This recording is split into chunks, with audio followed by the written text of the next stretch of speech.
The ELISA test is the first test that we do for the HIV/AIDS, and then what we do, once if it is positive, then we confirm it by the confirmatory test called Western blot, right? Western blot is a confirmatory test. So if the ELISA is positive, we then follow it with the Western blot test, and then we tell that if it is positive in the Western blot also, it is HIV positive. Then if the Western blot comes result indeterminate, sometimes the result comes as indeterminate result, what it happens is they are told to repeat testing in 3 months or consider a different type of test. And finally, if the Western blot comes negative, then also the patient is told to repeat testing, because in the first test, that is the ELISA test, the patient had come positive. Now what is ELISA test? It was a highly sensitive test, so that it will take in many more tests and many more false positives also. High sensitivity test means the many positives that are actually testing positive but are actually negative in HIV, they will also come as positive.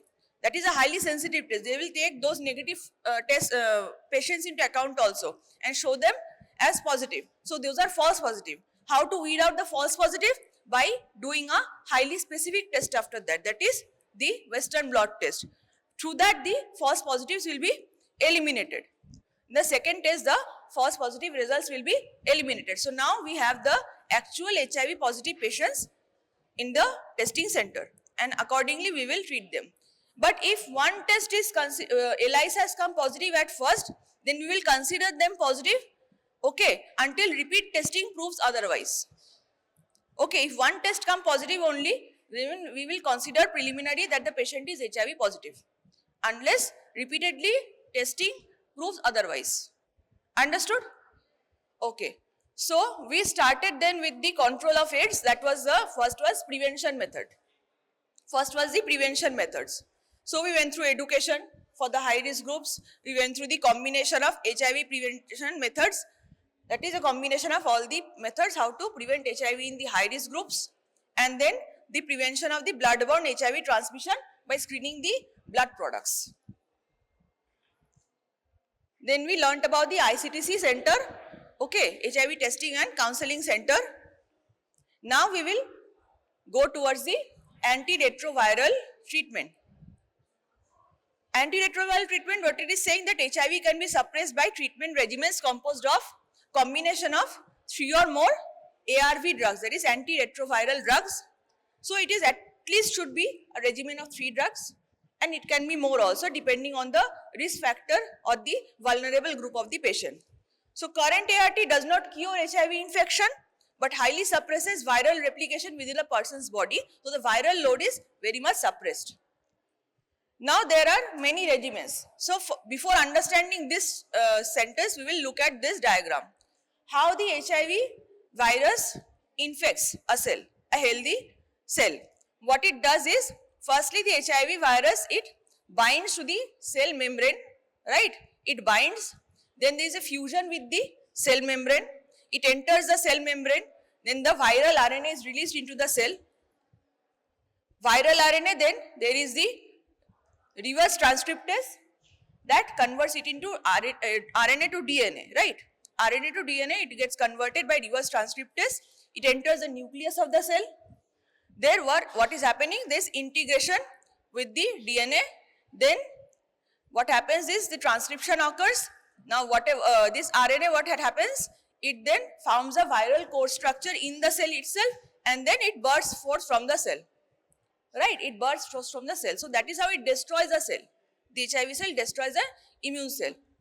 So what is there? Firstly, there is binding to the cell membrane, fusion with the cell membrane, then there is a reverse transcription, then there is the integration with the DNA, then it is again binding with the cell membrane, and with the help of protease, it then forms a membrane around itself with the host cell membrane, and then gets released outside.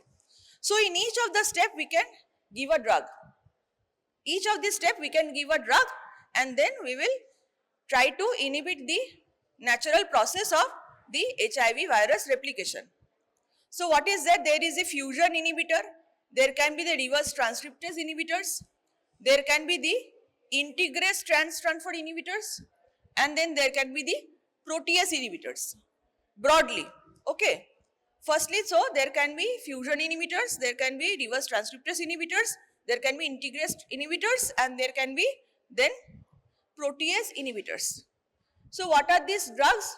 Now the names of these drugs, you have to, like 2 or 3 drugs in each category you have to memorize. That is the FI, that is fusion inhibitors, it is enfuvirtide, mainly enfuvirtide. Then NRTI and NNRTI. What is NRTI and NNRTI? NRTI stands for nucleoside reverse transcriptase inhibitors, nucleoside. And again there is the NTRTI, that is the nucleotide reverse transcriptase inhibitors, right? And NNRTI is non-nucleoside reverse transcriptase inhibitors. So nucleotide reverse transcriptase inhibitors, that is only one, that is tenofovir. Rest are nucleoside reverse transcriptase inhibitors. Among them, the most commonly used is this emtricitabine, okay, stavudine, zidovudine, lamivudine. These all drugs are used mostly as the nucleoside reverse transcriptase inhibitors. Now there is the non-nucleoside reverse transcriptase inhibitors also, like efavirenz, ripivirine, etavirenz, and all these things. So now NNRT are not used in the normal regimen nowadays. It was used beforehand. Now it is used for only specific vulnerable groups, but not for all the HIV patients. Then there is the protease inhibitors, that is ritonavir, darunavir, and there is the integrase transfer inhibitors like dolutegravir, raltegravir. Nowadays the ART regimen is what? It is based on the dolutegravir, that is the integrase transfer inhibitor based, that is more important nowadays in the regimen. That is why it is said here that dolutegravir based or low dose efavirenz, that is here for the very specific vulnerable groups, it is there, including adults, pregnant women, adolescent girls of childbearing potential, children, and people co-infected with TB. Mainly it is dolutegravir based, but in some cases efavirenz or NNRTI based regimen is also there. Now let us see what are the regimens. Is this in your book? Okay. For adults and adolescents, for the first line regimen, what is there? TDF plus 3TC plus DTG. Now all these small abbreviations are there for the drugs, that is there in the, here it is written below, that TDF is tenofovir, right? TDF is tenofovir. TDF is tenofovir, so we will start with a nucleotide regimen, okay, then we will do 3TC, that is lamivudine, and NRTI, and then we will end with the DTG, that is dolutegravir. That is an INSTI. So the regimen is usually like this: an nucleotide reverse transcriptase inhibitor with an NRTI with an INSTI, or we can take 2 NRTI instead of the NTRTI. We can take 2 NRTI and 1 INSTI or protease inhibitors. In case of pregnancy, we nowadays take this NNRTI. This is the regimen nowadays for the ART therapy. Okay, antiretroviral therapy. So this is there given in your book. You should at least remember the preferred first line regimen. Okay, at least the preferred first line regimen for each of the vulnerable groups.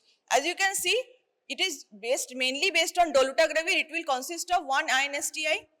It will consist of at least 1 NRTI and NTRTI and NRTI, or it will include 2 NRTI. Okay, so in this way you will, if you read more, you will understand. But the thing is that you have to remember at least some of the name of the drugs and what is the regimen consisting of. This thing you should remember. Okay, this thing you should remember, that how the regimen is made. The antiretroviral treatment regimen is made. Now, among this treatment, what happens? When to give this treatment, right? When to give this treatment? If there is a post exposure to the HIV patient, if a healthy patient is exposed to an HIV patient, so what is the post exposure prophylaxis? Now the drugs we saw for treatment, now for prophylaxis, that is if you are exposed to an HIV positive patient in your work, during your work, then what to take, what drugs to take so that you don't develop HIV from contact with that maybe patient's blood or needle prick. In any case, it can happen while you work. So it consists of first aid care, counseling and risk assessment, okay, HIV testing and counseling. Then you have to take the drugs for 28 days. There is a prophylaxis regimen. You have to take the drug for 28 days minimum, and the drug intake should start ideally within 72 hours of the exposure. So what it recommends, the 2016 guidelines for non-occupational exposure to HIV recommend either raltegravir twice daily or dolutegravir 50 mg daily in combination with tenofovir and emtricitabine as the preferred regimen in healthy adults and adolescents.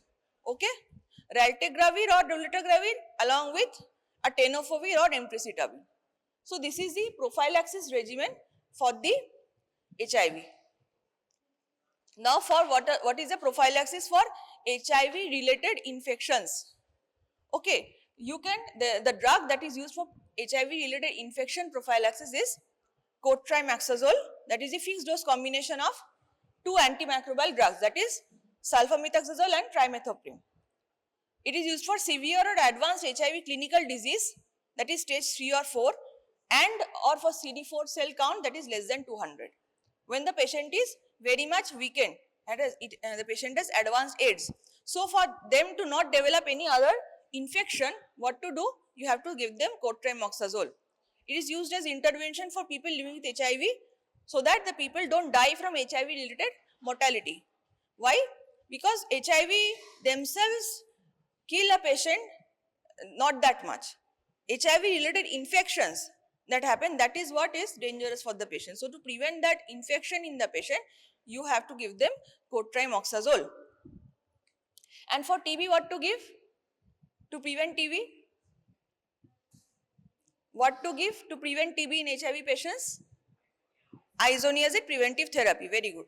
So that is given for specifically to prevent TB, and to prevent any other infections, you have to give them cotrimoxazole.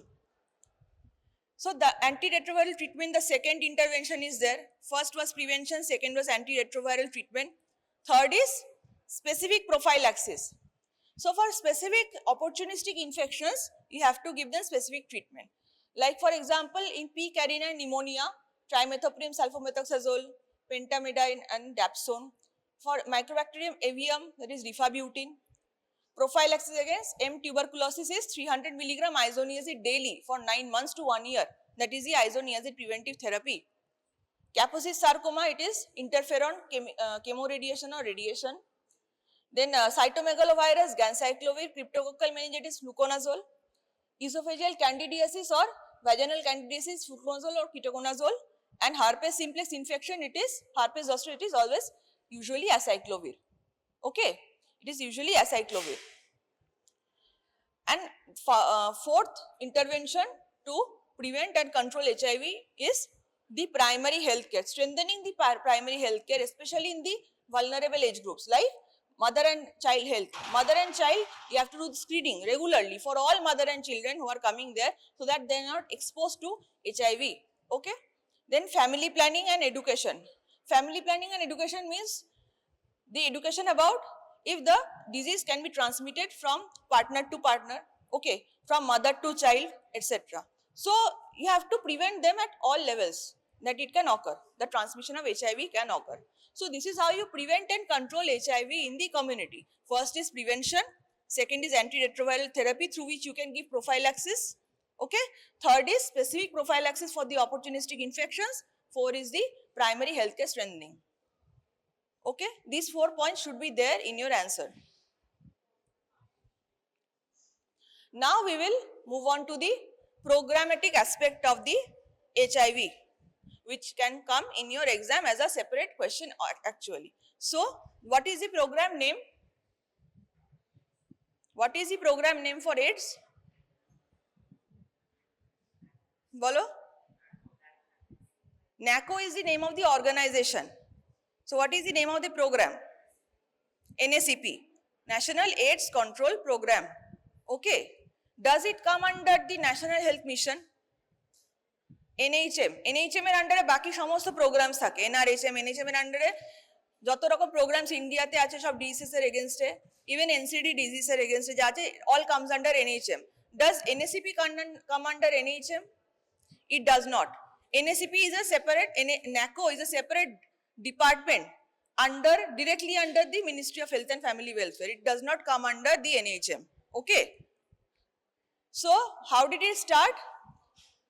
It started in 1990, okay, when the HIV case was peaking, okay, it was increasing. So it started as a medium term plan. Then NACP phase 1, phase 2, phase 3. It continued, phase 3 continued till 2012, after which, based on the lessons learned and achievements made, India developed the fourth national program implementation plan, that is the NACP 4, phase 4. At first it was till 2017 and then it was extended till 2021. Okay. The government then in this NACP 4, the important thing that was there was test and treat policy that we learned just before in the primary healthcare, that everyone has to be tested for HIV. Anyone who is coming to the primary healthcare or the secondary healthcare in the government setting, any disease, everyone has to be tested for the viral antigen HIV. So that was there in the NACP phase 4. That was introduced. Before that it was voluntary. Now you have to do it. For everyone you have to do it. So the government launched the test and treat policy for HIV patients in April 2017. Now what after this, what is there? That is, as per this policy, all people living with HIV are to be treated with antiretroviral therapy regardless of CD4 count, clinical stage, age or population. Now how to treat? At first, before 2012, the treatment was based on also the CD4 count. If it was high, one drug. If it is low, then 3 drugs. It was like that. But now the same regimen is for all the patients. Okay, all the patients. It is not based on the CD4 count anymore. Okay, because it was seen that the small drug regimen for CD4 high count, it does not affect the progression of the AIDS. Okay, so to prevent to suppress the viral load, the full regimen has to be given once the HIV is detected in the patient. So that is the treatment policy that also changed since 2012. Okay, 2017, sorry. It's changed since 2017. So this test and treat policy is there, that was introduced by the government in 2017 to test everyone and to treat everyone with the ART regimen irrespective of the CD4 count and other characteristics. Now today, now what is there? This is the NACP phase 5. Now what is going on is NACP phase 5 for 2021-2026, which has overall 5 goals. What are the goals? To reduce the annual HIV infections by 80%, to reduce the AIDS-related mortalities by 80%. So incidence you reduce by 80%, you reduce the mortality by 80%, eliminate the vertical transmission of HIV and syphilis. That is, what is vertical transmission? What is vertical transmission? Mother to child. Very good. So we have to eliminate the vertical transmission of HIV and syphilis. So if it occurs in mothers, right? If it occurs in mothers, what to do? The mother has to be started on ART therapy. If the child is born, the child also has to be started on ART therapy. Okay, so that the if it is prevented in the mother, then the child will become HIV free. So you have to eliminate the vertical transmission of HIV syphilis. Also, before that, that is why the mothers are all tested for HIV when they come in the pregnancy, so that it is detected first.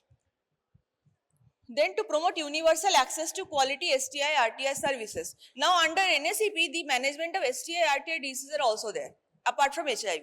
So that is also one of the goal. That is to promote universal access to quality STI RTI services, and finally to eliminate the HIV or AIDS related stigma and discrimination. Stigma and discrimination is a very important part that has been introduced in this NACP phase 5. Before this, till NACP phase 4, there was no policy on to reduce stigma and discrimination for the HIV patients. Now that has also been included as a part of the goal of NACP 5. That is a stigma and discrimination, how to reduce. What are the interventions or the help or the schemes, social security schemes that the patients can get, so that their stigma against HIV or that they are ousted from their jobs. Many such things can happen. So there are laws that are put in place after this, so that people cannot fire people just because they're HIV positive. Okay, they cannot deny them any commodities because they're HIV positive. So that is why AIDS related stigma and discrimination elimination is also a part of this NACP phase 5.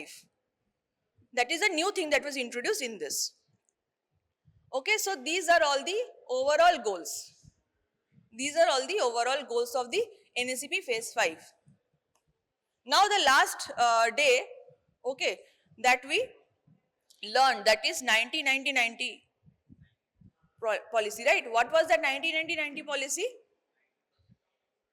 90% of the people will know their HIV status. Among them, 90% will be on treatment, and among them, 90% will have suppressed viral load. Okay, that is another type of goal that is there to be achieved. Okay, by 20 2020 to 2030, that the goal should be achieved. So that is another goal that is there for the worldwide, for the WHO.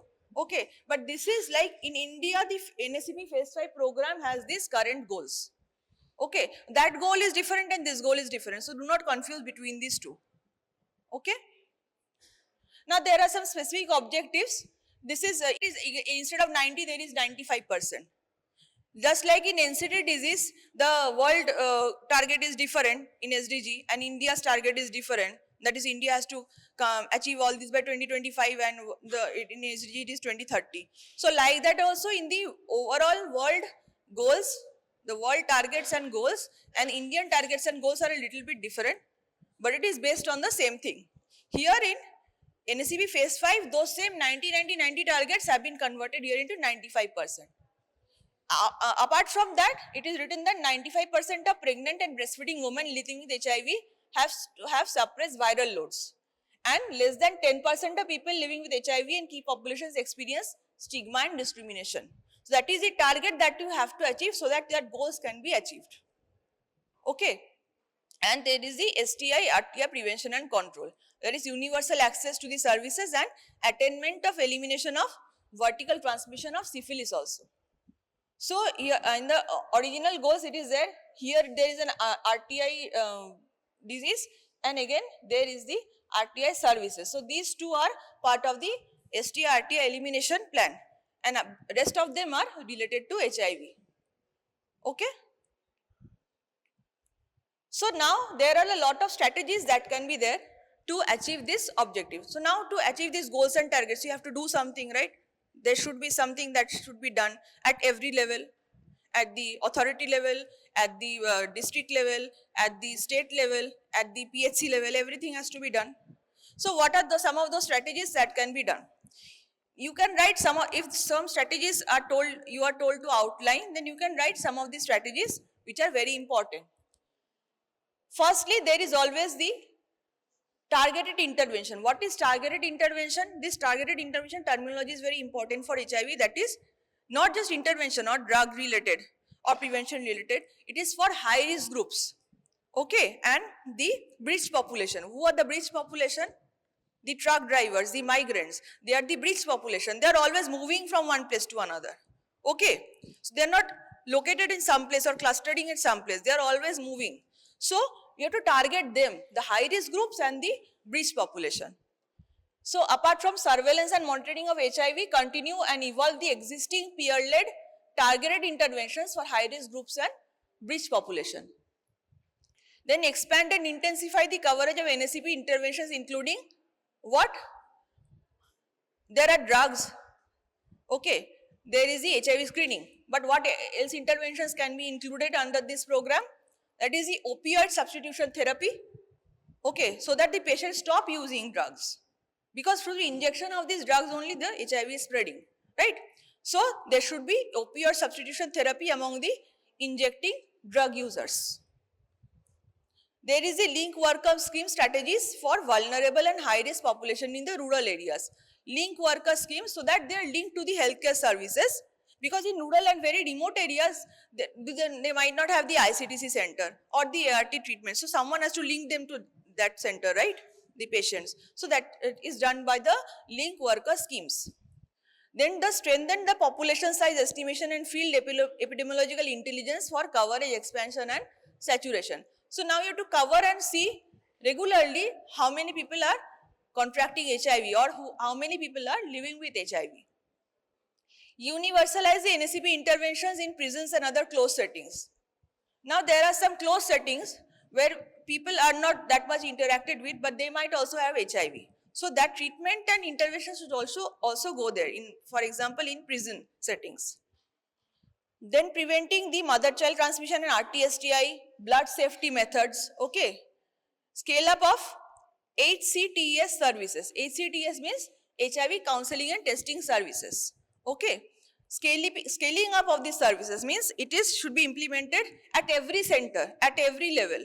That is the meaning of scaling up, means scope take expand kora. Scope take expand kore, you have to make this service available at every point of care. So scaling up of the HCTS services, how? সবকিছুর এখন একটা rapid diagnostic testing kit চলে এসছে in every disease. So for this also there is the HIV and syphilis combined RDT that can be used, so that patient at every point of the world, at every point of care, even sub-center level also, if they give 1-2 drops of blood, they can be detected if they have HIV or syphilis. Okay? And condom promotion for prevention of HIV transmission. So also promoting the condom as one of the barrier methods effective for prevention of HIV and other RT, STI, DSS. So these are 5-6 strategies. Then there are many others. First of all, another thing that is there is the stigma or the discrimination. So you have to raise awareness. Maintain and augment the behavior change communications for general population. How to do that? You can do campaigning, multimedia, our social media, and then there is the helpline number 1097 that is there in India. Okay? So there is the behavior change communications.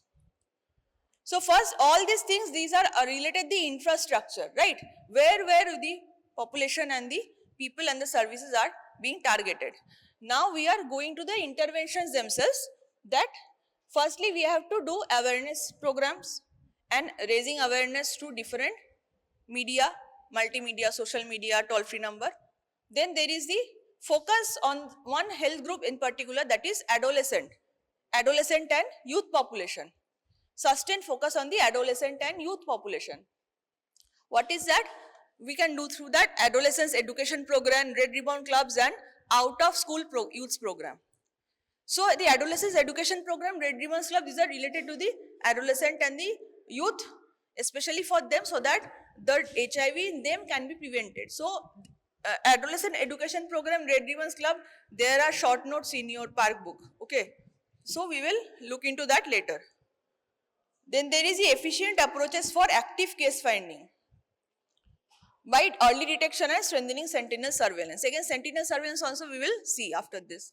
So active case finding, that is there. Now, till now what was there was passive case finding. Patient is coming to the hospital, they are getting tested, they are finding as HIV positive or negative.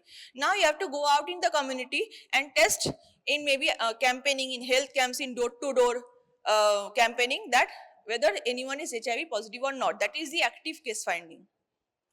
Nutritional and psychosocial support by care and support centers. It is provided through the care, support and treatment services. That is the CST model service. Care, support and treatment. Everyone has to get this whole package. শুধু treatment বা diagnostic করে ছেড়ে দিলে হবে না, তাকে পুরো and treatment অবধি তাকে ফলো আপ করতে হবে। Then there is the first free line and second line antiretroviral therapy through ART centers and link ART centers. So these ART centers should provide this ART treatment for free till the second line intervention. Early infant diagnosis for HIV exposed infants and children below 18 months and initiating pediatric ART. For the children group also, now they are being focused and ART treatment are started as soon as possible. Then optimize the use of public sector laboratories for viral load measurements and CD4 testing. Now there are many labs from the primary health center level. So at least there, the CD4 load testing, CD4 level testing should be started there. The viral load testing should be started there. HIV TB coordination. We already know this, that HIV TB coordination, HIV TB co-infection is very common, so that it should be started by cross-referral detection and treatment of co-infections for all the patients who are infected with HIV. Then also there are other infections like viral hepatitis and other opportunistic infections, so those should also be searched for in an HIV patient. Prioritize the sexual and reproductive health services for women at increased risk of HIV infection and women living with HIV. So the sexual and reproductive health services of women to prevent HIV should also be focused on. Then strategic information strengthening in the context of HIV positive pregnant woman or mother. If a mother becomes HIV positive, pregnant mother is HIV positive, then what? Then that again is a very important vulnerable focus group for the HIV interventions. And bottom up institutionalized community system strengthening. Bottom up, what does bottom up means? Bottom up means that you are starting from the ground level, ASHA worker, and the village level. Then the plans are made at that level only, not coming from the center. Plans are made at the village level, and then the results are being generated from those plans. The interventions are at this village level, customized to the village needs, and then the results are then sent to the center that look, this much progress we made. This village has made this much progress. So that is the bottom up model. The top to bottom model is the center will give some policy. You have to do this like this in every village. You have to implement that. So that is the top to bottom. Now bottom up means you have to, the plan is then implemented and made from the village level itself according to the village needs. So bottom up institutionalized community system strengthening to remove stigma. So you have to make the community members or village people aware that there is a disease called HIV. The stigma should be removed because treatment is there, and it is not that much taboo because the disease is not transmitted through any means like sharing food or water or sharing homes or sharing clothes. That is not how HIV spreads. So there are many myths that are there. How to remove that? By doing this awareness program so that the myths regarding HIV is removed. Sensitizing stakeholders, that is anyone who is there in the community, okay, that is like the doctors, the nurses, the policymakers, the village people, everyone is a stakeholder in removing the stigma. And engaging with the state government to promote and scale up the social protection schemes. Social protection schemes, there are some laws and schemes to protect the HIV patients. What are that? One is the HIV and AIDS Act 2017. It prohibits the discrimination against HIV positive people. How? You have to give them employment, you have to give them education, there should be healthcare services dedicated to them, they should be residing or renting property, they should not be kicked out of the house just because they are HIV positive, or they should not be denied to buy a house just because they are HIV positive.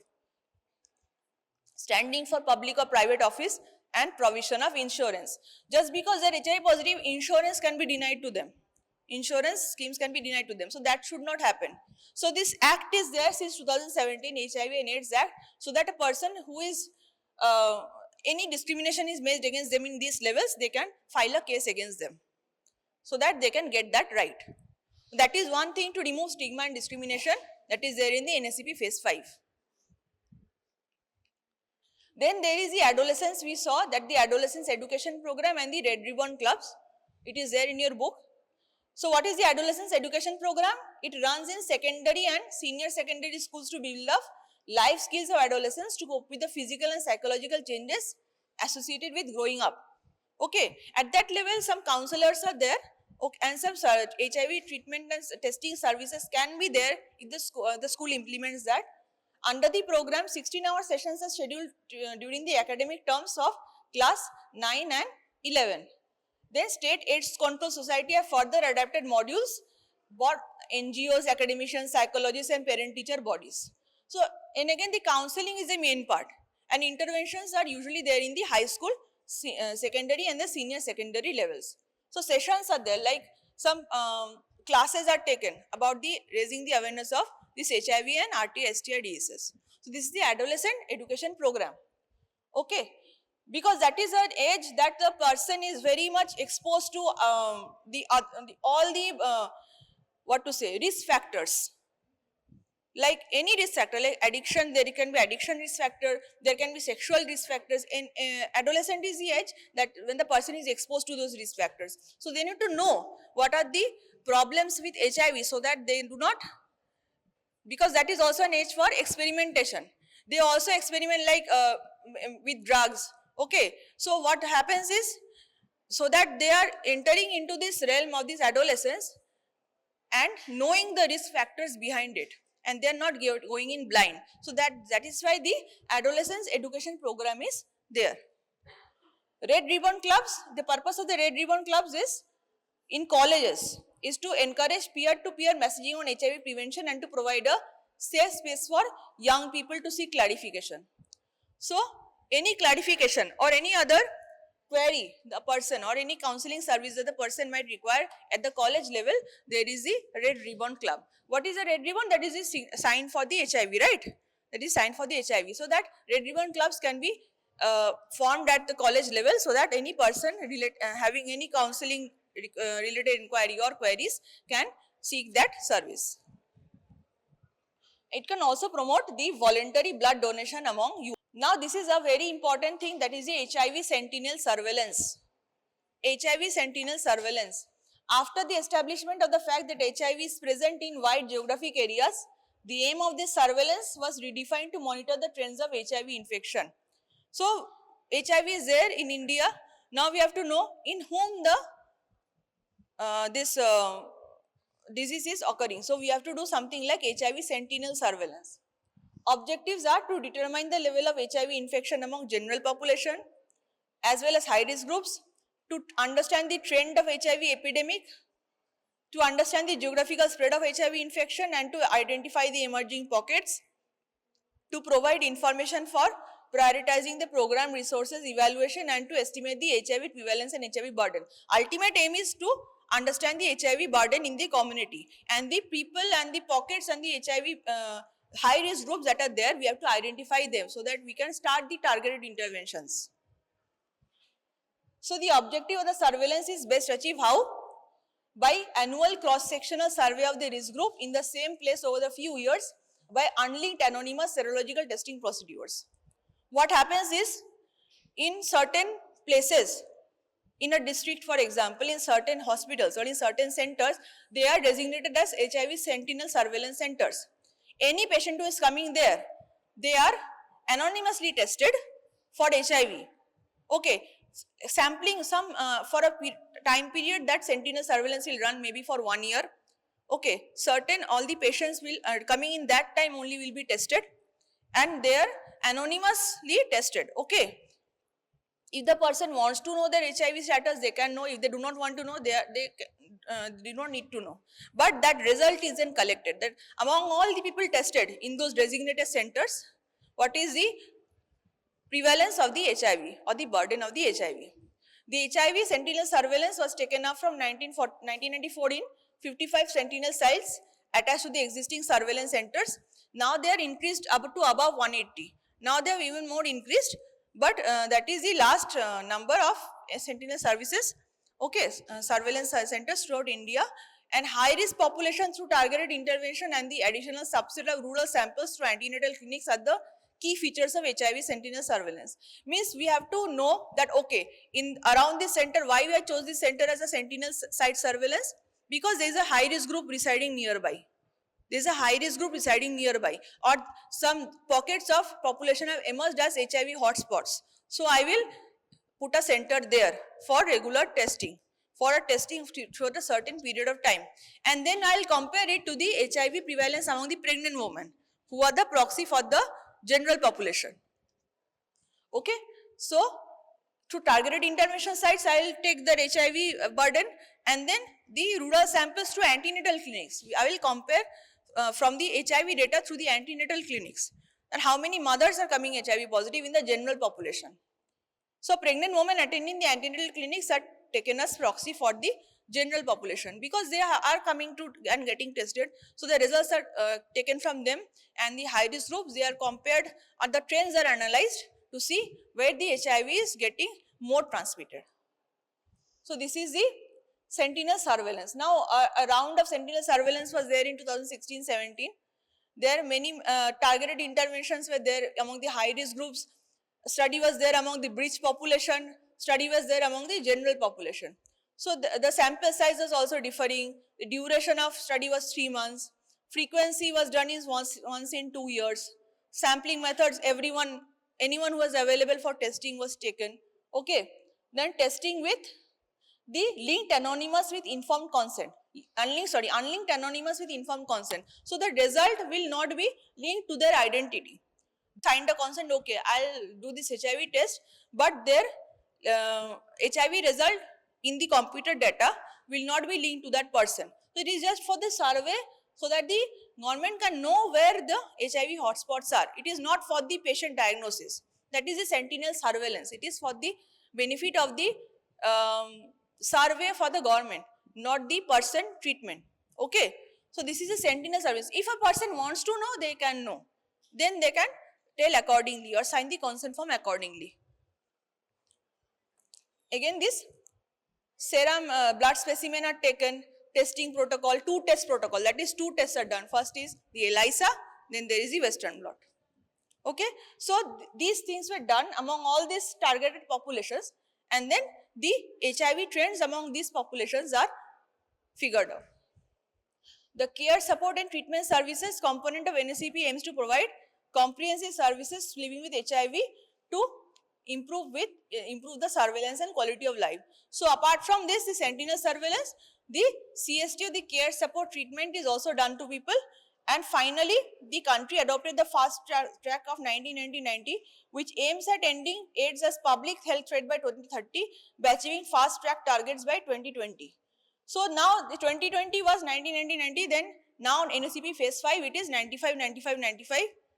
So by this, we are aiming to eliminate the HIV as a public health problem. That is the control. NSCP control phase e ache tai to. National AIDS control program control ফেজে আছে, ওটা থেকে আমরা elimination ফেজে যেতে চাই। ঠিক আছে, কন্ট্রোলের পরে এলিমিনেশন আছে, তারপর ইরাডিকেশন আসে, তো কন্ট্রোল থেকে আমরা এলিমিনেশন ফেজে যেতে চাই। So that is how the elimination is targeted as of 2030. So that is why all these targeted intervention measures are being taken. Now we will end in the remaining time with a little bit about the adolescent health problems, because this is linked to this RTI, STI, HIV problems, mainly linked to this. So what is adolescence? If you are told what to define adolescence, it is the period of age 10 to 19 years. There is the early adolescence 10 to 13 years, middle adolescence 14 to 16 years, and late adolescence 17 to 19 years. Okay. In early adolescence, what is there? There is the growth spurt, there is the development of the secondary sexual characters in the body. In the middle adolescence, there is desire for experimentation, relation with opposite sex starts forming, and in the late adolescence, there is a distinct identity of the adolescent starting to form, and well-formed opinion and ideas. So during this time, before they are developing their opinion or outlook on certain risk factors in the adolescents, you have to inform them or empower them with the correct information so that they can take informed, correct choices or decisions.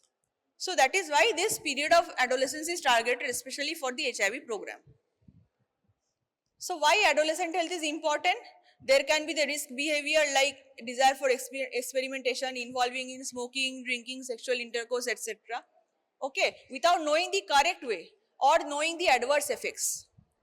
There is the malnutrition component, there is the early marriage and teenage pregnancy component.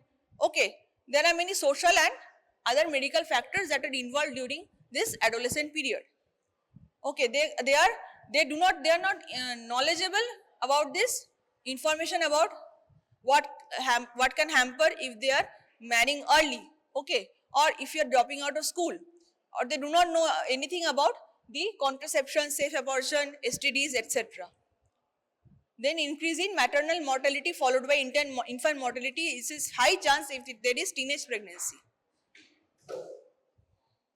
There is the sexually transmitted infections,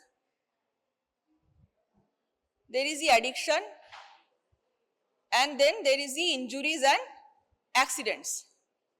So all these are the risks that can occur during the adolescent. So now just in adolescent health care, you have to remember only 3 things. Mainly, what are the 3 interventions taken during the adolescent age group? 3 interventions are there. Intervention 1 is the adolescent friendly health clinics. ARSH বা সুরক্ষা clinic যেটাকে বলে, ঠিক আছে, ARSH clinic বলে বা সুরক্ষা clinic বা অন্বেষা ক্লিনিক যেটাকে বলে, সেই অন্বেষা ক্লিনিকটাকে আমরা এখানে অ্যাডোলেসেন্ট ফ্রেন্ডলি হেলথ ক্লিনিক্স বলছি।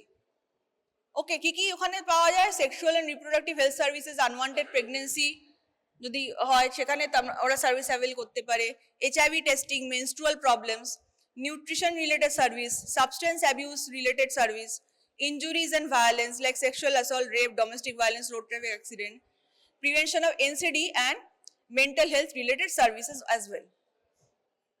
So these are there in the adolescent friendly health clinics.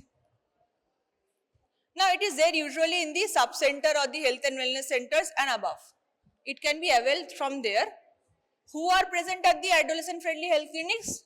At least one adolescent friendly health clinic trained medical officer, an ANM or a lady health visitor, and a dedicated counselor. Adolescent counselor is always there at the PHC level nowadays. There is always an adolescent health counselor. Okay, that is always there. Apart from that, a MO who is trained in this or sensitized in this adolescent health problems, and an ANM or a lady health visitor. Now, why would you refer them to the AFSCs? You have to inform, educate, counsel. There is a safe, secure, confidential environment where the information is not leaked to outside.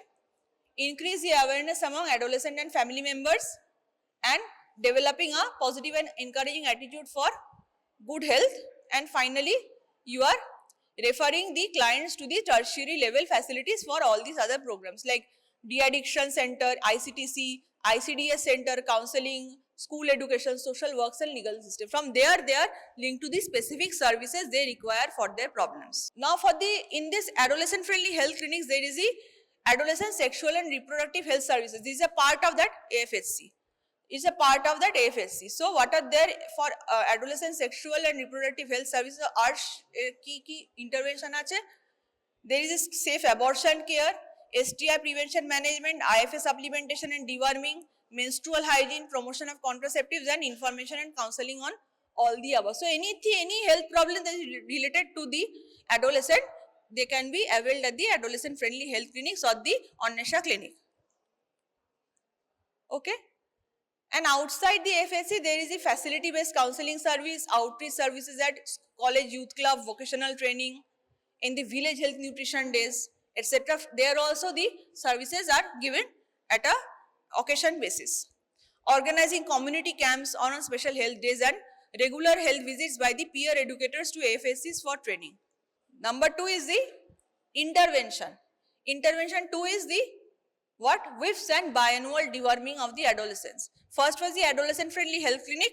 Second intervention in adolescent health is the IFS supplementation and deworming by WIFs, and that is through 60 milligram elemental iron and 500 microgram folic acid, the blue tablet, and biannual deworming by albendazole. This you already know. This is second intervention.